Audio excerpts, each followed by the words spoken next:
Show me. Have you failed at something? Because if you're not pushing yourself, you're not experimenting. If you're not experimenting, you're not failing. If you're not failing, you're not innovative, right? So failure is a huge part of being innovative. But most companies, most SMEs today don't accept failure. You're going to do a complex piece of sussing out what this company is about. You're going to go to LinkedIn. You're going to see what people talk about there. Who could be your hiring manager or your boss? What does that person stand for? Do they have any content that they're putting out? So it's all these multiple things that you're going to create a perception. Welcome to the Leaders of Learning podcast. I'm your host, Ling Ling. The Leaders of Learning is a show about learning in the 21st century. Through interviews with leaders, entrepreneurs, and educators, we explore technology, trends, and insight of learning for professional and organizational development.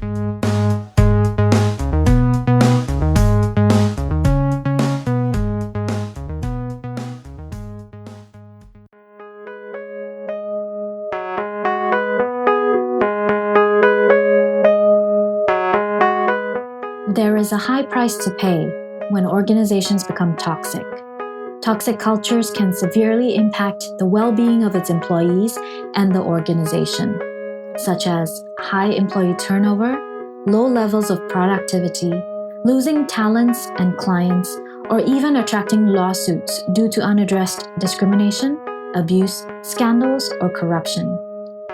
Some famous examples are Uber under the leadership of Travis Kalanick and Theranos under the leadership of Elizabeth Holmes, the blood testing company that never happened. If toxic cultures are so bad for business, why does it take so long for toxicity to be recognized? What are the telltale signs? How can we prevent organizations from becoming toxic? Joining us is Ashok Miranda, a business transformation architect and the founder of Transform and Transcend. He is also a sought-after speaker, consultant, trainer, and author of the book Culling Culturitis. The book talks about how to spot early signs of toxic culture infestation, how to take corrective action fast, and a step-by-step guide to creating your winning company culture and much more.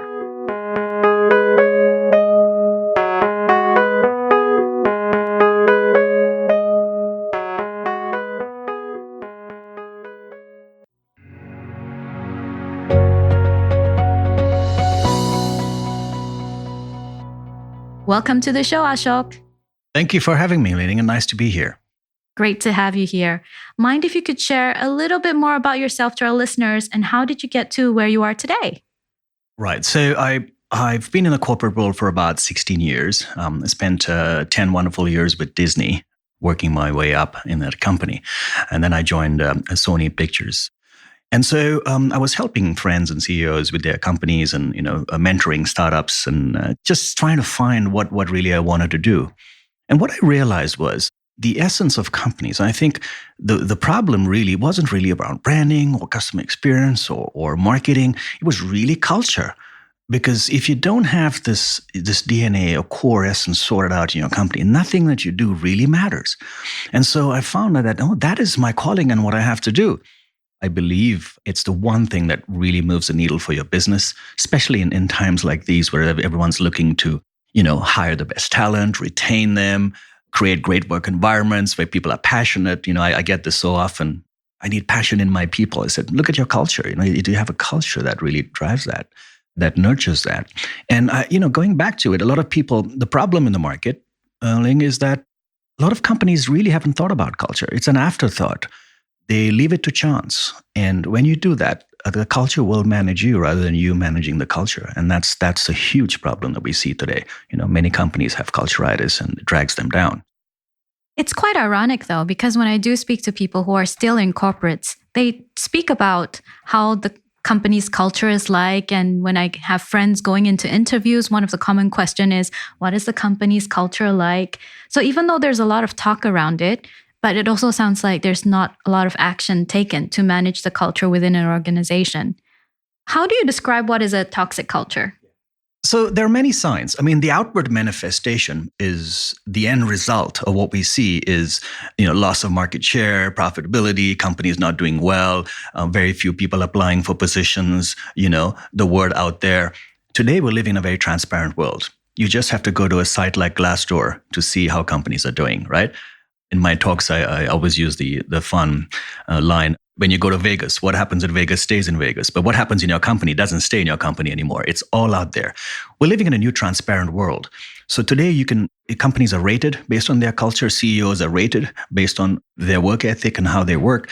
And so it's all there for the world to see. And unfortunately, when you go to a site like Glassdoor, you see majority of companies just with major issues of culture, right? And it's quite vocal. A lot of employees talking about stuff. So going back to toxicity, there are several ways. So you see this big outward manifestation, but it starts with small things. I list several of these in my book. Heads down culture, where nobody looks at each other in the office. It's really quiet. You get a sense like you're in a morgue. You're not in a work environment, really. Very silo. No one cross-pollinates ideas across there. Meetings are just one way, where the meeting organizer or the boss just talks and no one else responds. People just max out their sick leave. People just can't wait to get out of the door when it's like 5:30 or 6 in the evening. There's nothing beyond just, okay, this is my work. I won't do anything more than this. There's no meaningful work. There's really nothing. They're contributing to anything bigger. There's no passion. And you see these are the small things that start manifesting. There's corridor cliques. There's whisper culture. There's several things that we can spot earlier on. And I've listed a bunch of them in the book. But we generally see the bigger results, the outward manifestation of culture, which really drags companies down. Yeah, all those signs of toxic culture, they sound really familiar based on horror stories from my own friends. What do you think are the causes of toxic culture? Well, the moment you put people together, you have some sort of a culture where you have 2 or 3 or 4 people, right? I think the number one thing is alignment. You need to give people a sense of the why, or why they're doing what they're doing. What is the company about? What really are we here for? What is the purpose of the company? And a lot of companies haven't defined this. When you join a company, the typical first day is, here's your door pass. IT will come and set up your computer. You probably get a small business presentation from your boss. And your work is that small little cubicle, and you're sitting down there and say, I've got to send a few emails. I've got to do this. This is my tasks. People don't get a bigger sense of why they're there. What am I part of here? What am I doing? What is this company really about? And so other than just doing your daily grind, there's nothing more that drives you. So you look for other people there, and then the conversations start, and there's no alignment. Some companies obsessed with their bottom line, and that's all they talk about. So there's no really bigger picture to this. And so when there is no framework, there is no bigger picture, or you don't get a sense of why you're working for this company, there is no belief system in this company that has been shared with you, as opposed to, just get your work done. But here's what we believe. Here's our values. Here's what we genuinely believe in. And here's how we behave as well in our company. Here's how we expect it to behave as human beings. So once that hasn't been articulated, then you're just letting this thing happen. And that starts going out of control, right? Then you can't control it. So the sharp companies, the ones that are hugely successful, very successful, have created a culture template, a playbook. This is how we run our company, an operating system for the company. Now, as you know, we have SOPs for everything, right? We have processes, systems, SOPs. But guess what? We don't have an SOP for running the company. That's what's missing. I know a lot of companies, if you go to their website, what you see in the About page are like the vision, mission, these are our values. But quite often, it's words on a poster, and there's a disconnect between what is written on the website and on posters as compared to the behaviors of their employees. So why does this gap happen? Yeah. And like you, I walk into most companies and I see these things on the wall, and I said, how many people know about this, right? Nobody can articulate that. You ask them, what is the vision of the company? First of all, companies get it completely wrong. I mean, the idea of vision and mission, they get it mixed up. Now, let's clarify a few things here. There's one important thing that's completely missing here is purpose. Purpose is higher than mission and vision, right? Is why you exist as a business, right? And it's not about making money. You need to have a deeper cause, a just cause to why you made this business. Whether you're making donuts or doorknobs, you're bringing some benefit to the world, you're helping enrich people's lives in some way, that needs to be your foremost communication. Your vision is where you see yourself ahead, right? In 5-10 years, what do you want to become as a company? And your mission is how you do it. You have your systems and processes, your unique things that you use to actually achieve your vision and your purpose. Now, most of the times, someone gets in a room and says, let's write a few lines. They haven't given it deep thought. They haven't really articulated it. And they haven't actually involved people in creating this process. A lot of the exec team were left out. Someone came up with this. Maybe they've hired a fancy company to do this. And it doesn't feel like it belongs there, right? Secondly, they don't live it. What you just mentioned is there is no everyday manifestation of the values and what we believe in. Good companies who really know who they are and have great cultures, they live it every day. It becomes part of their vocabulary, their conversations, every meeting.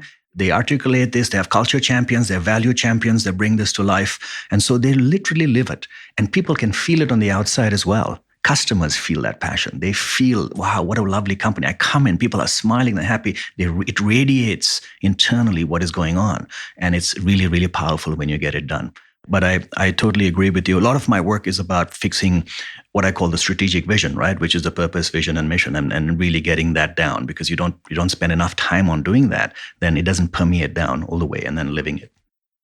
Where does a company get their values from? Is it only from their leaders? Or is it from everyone within the company? Or is it from cultures? How does a company define their values? Define their values. That's a good question. Values. How do you create them? A lot of companies and startups, they look inward to their founders as well and say, what do we believe in here? What is a few things that our company stands for? What do we genuinely believe in? And what kind of people do we want to align ourselves with? Having values, one thing is to express who you are, but it also aligns the right people with you. Right? So when you're hiring people, if one of your values is to challenge the status quo and challenge yourself, right? And then you use that in the interview process to find how are people doing this in their past job, and you can figure these things out. So you look inward. If you're doing it at a later stage in a company, when you already have 40, 50 employees, you look at some of your best people and see what do they embody? What are the values that they embody, and pull those out. Debate, discuss, and then crystallize 4 or 5 values that you believe are important in this company, that make you, distinctly you, that you can use every day in running it, also in the way you filter people coming on board, right? In your interviews and kind of people that align. The problem here is alignment we're talking about. Once you get this alignment where you have the people that understand the purpose, they're aligned around your values, and then you got a company that's moving together in the right direction. The problems happen when you have all these disparate things happening and people are pulling in multiple directions because there's no central thing that's holding them together. The glue is missing. And that glue is really your culture, the strong culture. I see. So let's say I am applying for a job in a company. And this company, I want to find out whether this company has a good culture or a toxic culture. So what kind of questions shall I ask in the interview? Or is there any way for me to find out whether this is a good company culture fit for me, other than looking at Glassdoor? Right. So today we're seeing more and more people wanting to join companies that are aligned with their belief system. If you're passionate about green or saving animals or things, and you believe that you want to grow in your own life, then you'll kind of see companies that empower that for you. So first of all, you'll go to the story, you'll go to the About Us page, you look at, see what they believe in, what they stand for. You'll go to Glassdoor. So we're talking about the employee journey today. You're going to do a complex piece of sussing out what this company is about. You're going to go to LinkedIn. You're going to see what people talk about there. Who could be your hiring manager or your boss? What does that person stand for? Do they have any content that they're putting out? So it's all these multiple things that you're going to create a perception. And so I think, understanding these things. So if I'm growing, if I'm learning, if I have a sense of belonging and I'm doing meaningful work where I know I'm contributing towards something bigger, I know the purpose of this company, it's all articulated, it's beautiful. That's how I can get a sense of this is the place I'm going to work with. This is going to be my next few-year journey with this company. So today, a lot of the people are looking for, how can I evolve? It's not about what I can do for you. It's what you can do for me as well. And once the company fulfills that aspect for you, then you give 100%. right? Then you're willing to put in those extra hours and give 100% because you're happy. Oh yeah, I definitely do all of those things if I were to. I would do all of those things if I were looking for a job. I would look at the profile of my hiring manager, I'll look at Glassdoor, I'll talk to former or current employees of the company just to get a feel of it. So it's no longer about trying to impress the company in my interview, but it's a negotiation between, like, is this right for me as well as am I right for them? And whether do I get something out of it or not? Yeah. I want to wake up feeling inspired. I want to go to work feeling safe, right? Safe that I can express my ideas and my thoughts, and I know that I'm not going to be put down. It's an open, wonderful place that I can share. And I come home feeling fulfilled at the end of the day. And that's a beautiful way to say, this is a great company I work for. I wake up feeling inspired. I go to work feeling safe, and I come home fulfilled. A company deliver that today? That's something that a company should be asking. And when you do that, then you have passionate employees. You have people who want to go to work rather than have to go to work, which is a big difference, right? Yeah, definitely a big difference. And that, I believe, is the way we should live now, because we spend so many hours at work. We spend 60, 70% of our lives at work with colleagues and with bosses and with clients, and not so much with our families anymore, So if 60, 70% of our life can be just as beautiful as you have described it, then our entire life would be ever more beautiful, right? Absolutely.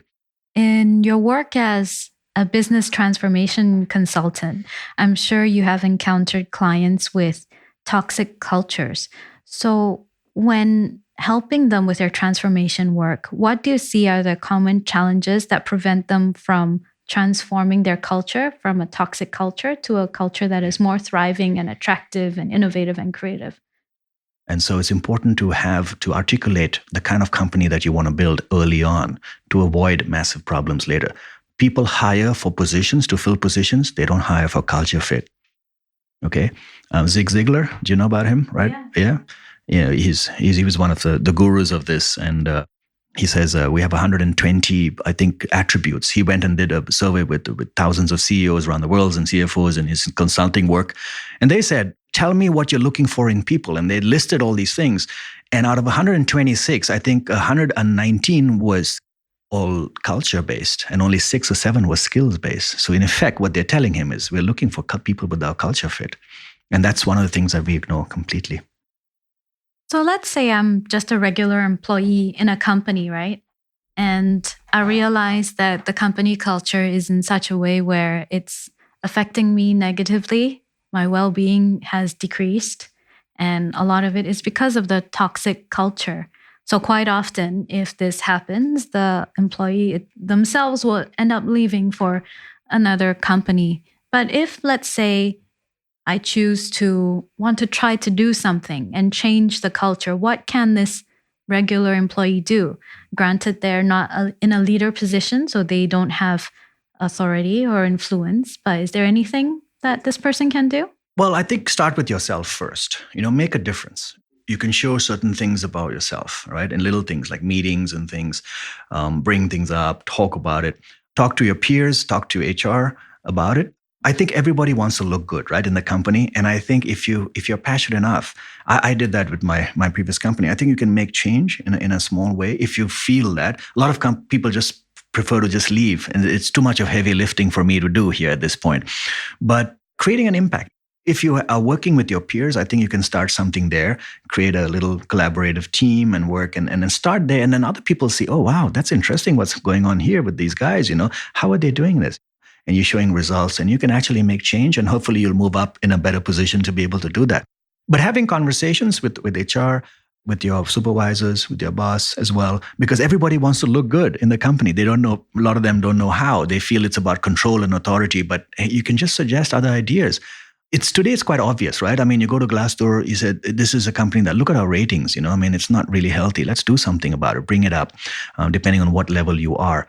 I think the first step is people to acknowledge that we have a culture issue here, right? We have something that is not working, and there's ways to bring out. You don't want to rock the boat too much, but if you really feel that you can make genuine change and you are the change agent from wherever you are, then it's great because you can move up. You can show that you're really excited, because ultimately the founder or the owner wants to have a great company, right? Nobody doesn't want to have a great company. So you're looking at, why are we not doing this? Why are we not profitable? Let's get some new ideas. Let's bring some people in from the other departments into our meeting. Why is it always us meeting? Things like that start changing things. And then people realize, oh, there's something fun.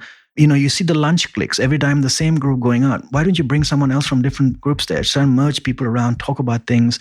Meetings is a great way to just, cross-pollinate ideas, have a chat with HR, try and win HR over. But it takes a little bit of work, but it can be done at a micro level. And then you start seeing results, and then people get excited, and then they give you more resources and things, and you can actually change a company. One person can do that if you're really committed to. Most people choose not to, and they say, I'll just leave because it's too much work for me. Yeah, but that's it. Yeah, and sometimes the barrier seems unsurmountable because you've got all these leaders who are behaving in a way that contributes to the toxicity of the company. And the thought process is, what can one person like me do? So quite naturally, this person might want to leave. I know people in those kinds of spaces. So what parting advice would you give to our listeners if they find themselves in a toxic company culture? Well, if you have to leave, then at least in your exit interview, tell them why. Tell them what they can improve and help them, sort of get better. But hopefully it doesn't come to that stage. I think your review should be quite regular, hopefully. That's another problem that's happening. Everybody waits for the year end. That's too far. You need to have regular conversations with your supervisors. And at that point, especially if you're new, I think you have the outside eyes looking in. And in a way, you can tell them, I feel that we could do this differently. I feel that we can do this differently. And your supervisor will feel good about it because if they've hired you and you're making a difference, and I said, do that, right? So I think do try and attempt to change. Make little changes, help the companies, everyone. Read my book. There's lots of advice in there about how you can make a difference when you join the company. The idea is to help these companies. And what is the one competitive advantage today? We're all looking for companies to be successful. Every leader wants their company to grow, to be successful, and for their people to be happy, right? Isn't it what every leader wants, ideally? In the time that they've led the company, or if they're a founder and owner, they want to be seen as successful. They want to be seen as having done something great. And so everyone wants this deep inside. They don't realize that it's moving in the other direction, but deep down, everybody wants this. So there is that alignment, at least that alignment, but they don't know how to go about doing it. So I think spend time from a leader perspective, understand that culture is probably the most important thing that you need to work on, to be able to give some time and fix. Everything else will sort themselves out once you have this culture sorted out. And from an employee, you are aligned, hopefully, with the company that is aligned with what your belief systems are. If it's not, then you can try and change things. If you want to really, be a change agent and take on something that is going to be challenging for you to do, that's always an opportunity there. So you are growing in the process. You're helping them. You're seeing things that is different. And I think it's a win-win for both sides. Yeah. So hopefully we're changing the landscape. And Lily, my purpose, the reason I'm doing this is I just want to architect a better business world, right? I want to architect a business world where companies have great cultures, workplaces that really nurture and empower people to grow, build brands that are customer-centric and create wonderful customer experiences, successful companies today. And I think culture is the one key thing that's going to make it happen here. So that's my work. I'm doing it one company, one executive at a time. Every talk, every project for me is so fulfilling because if I can change one executive, if I can change one leader, one founder, one company, I'm making a difference and helping build that better business world. And it's not just better business. You're helping to build a better world too. Yeah. So when you have happy employees, you have happier people, and people would lead better lives and happier lives. So if our listeners like to get in touch with you, how can they do so? My company is called Transform and Transcend. That's my website. They can have a look at that. I put out a lot of content. I'm on LinkedIn, Ashok Miranda, and I also have a YouTube channel, Ashok Miranda, YouTube, and also have Transform and Transcend lately. So I'll be putting out a lot of content around culture from both sides, from the employee sides and the company side as well. So do get in touch. My email is ashok@transformandtranscend.co.com. That's .co. So there's several ways they can get in touch with me and keep in touch. So yeah. Excellent. Thank you so much for your time, Ashok. It's been great. Thank you for having me over.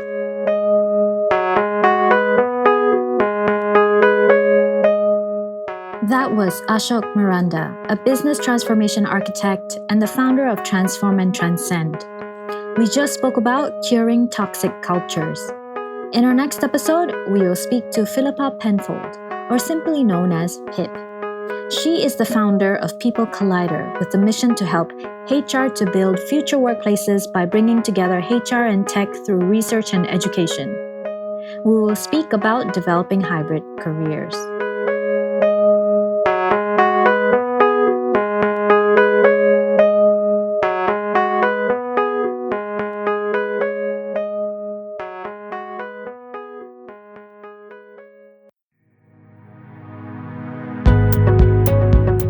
Highlights from this episode and contact details of our guest is available on our new website at www.leadersoflearning.asia, that is www.leadersoflearning.asia. If you enjoy listening to this podcast, take a moment to rate and review us on iTunes, Spotify, Google Podcasts, Castbox, or wherever you download your podcast. If you believe this podcast show will help a friend, a colleague, or a family member, please share this episode with them via social media or your podcast app. I'm your host, Ling Ling. Thank you for listening to the Leaders of Learning podcast.